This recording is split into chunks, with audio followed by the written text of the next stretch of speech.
کہ एक बाप के सामने छोटा सा बच्चा है, बहुत ही कम उम्र है, और वो जब चलता है तो लड़खड़ाते हुए चढ़ता है और कभी चलते हुए यहाँ लगता है, कभी वहाँ लगता है और बड़ी मुश्किल से 2-4 कदम रखता है। उसने दूसरे कमरे जाना है, बाप ये सारा मंजर देखता है। ये सारा मंजर देखने के बावजूद बाप को जब देखता है कि 2-4 कदम चलने के बाद बेटे के लिए अब चलना मुश्किल हो चुका है, उसके कदम जम नहीं रहे, तो बाप आगे बढ़ता है और अपनी उंगली उसके हाथ में दे देता है। अपने हाथ को उसके हाथ में देकर बच्चे को मंजिल तक पहुंचा देता है। बिल्कुल यही हमारी हालत है कि जब हम मेहनत करते हैं, कोशिश करते हैं, किसी काम के लिए जद्दोजहद करते हैं, अल्लाह रब्बुल इज़्ज़त की रहमत जोश में आ जाती है और अल्लाह ताला की रहमत हमारी तरफ मुतवज्जे होकर हमें हमारी मंजिल तक पहुंचा दे। बाज़ औक़ात आपने बच्चों को देखा होगा कि बच्चे होते हैं, बहुत ही छोटे होते हैं, 2-4 कदम चलते हैं, फिर आगे मंजिल तक नहीं पहुंच पाते, तो अपने वालिद की तरफ देखते हैं, अश्कबार आंखों से आंसू जारी हो जाते हैं और रोना शुरू कर देते हैं। बाप की मोहब्बत उमड़ आती है और बाप जाकर उनको अपनी गोद में उठा लेता है, उठाकर अपनी मंजिल तक पहुंचा देता है।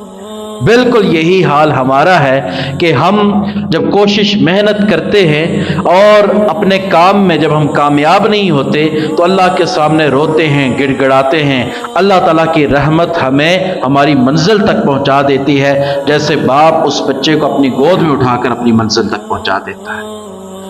अल्लाह ताला कुरान मजीद में फरमाते हैं, व इज़ा सालका इबादी अन्नी फ़इन्नी क़रीब उजीबु दावत दाई इज़ा दआनी फलयस्तजीबू। अल्लाह ताला ये सूरह बकरा की आयत नंबर 186 है।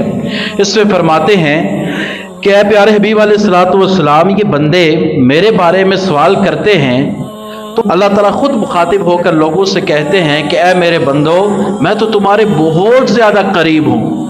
जो बंदा भी मुझे पुकारता है, जो बंदा भी मुझसे दुआ करता है, मैं उसकी पुकार को सुनता हूँ और उसका जवाब देता हूँ।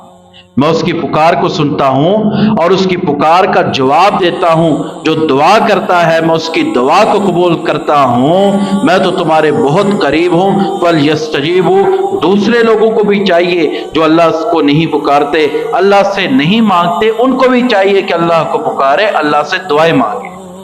अब बाज़ लोग, उनको ये वहम पड़ जाता है कि हम गुनाहगार हैं, हम तो बड़े खताकार हैं, हम बड़े सयाकार हैं, शायद हमारी दुआएं कबूल ना होती हों, शायद अल्लाह ताला के यहाँ हमारी दुआ की कोई हैसियत ही ना हो। इस आयत में अल्लाह ताला ने किसी जगह ये नहीं कहा कि सिर्फ नेक बंदे, परहेजगार बंदे, मुत्तकी बंदे होंगे उनकी दुआ कबूल होगी, बल्कि उमूमी तौर पर अल्लाह ताला ने फरमाया जो भी पुकारने वाला मुझे पुकारेगा, चाहे मुसलमान हो, चाहे काफिर हो, अल्लाह को मानने वाला हो या अल्लाह को ना मानने वाला हो, अल्लाह पुकार की जवाब देता है। अल्लाह ताला दुआ बंदे की कबूल करता है। तो जब काफिरों की अल्लाह ताला दुआएं कबूल करता है, काफिरों के साथ अल्लाह ताला ये मामला करता है, तो मुसलमान है, मुसलमान की दुआ अल्लाह कबूल क्यों नहीं करेगा, अगरचे वो गुनाहगार बंदा ही क्यों ना हो। तफसीर कुर्तुबी में हज़रत सुफियान बिन उयैना का एक कौल इमाम कुर्तुबी ने नकल किया। वो कहते हैं कि कोई बंदा ये ना समझे कि मेरी ये बुरी आदत, मेरा ये गुनाह मैं जब दुआ करूंगा तो रुकावट बन जाएगा कबूलियत में। नहीं, अल्लाह ताला ने इस कायनात का जो सबसे बड़ा मुजरिम है, अल्लाह ताला का सबसे बड़ा जो गुनाहगार है, उसकी दुआ को भी कबूल किया।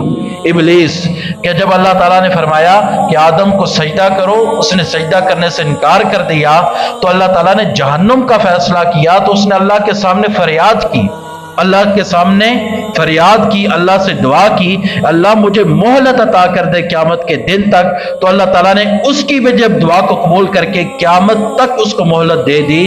तो हम तो मुसलमान हैं, हम तो अल्लाह को मानने वाले हैं, अल्लाह ताला हमारी दुआ क्यों नहीं कबूल करेगा जब इब्लीस की दुआ कबूल हो सकती है।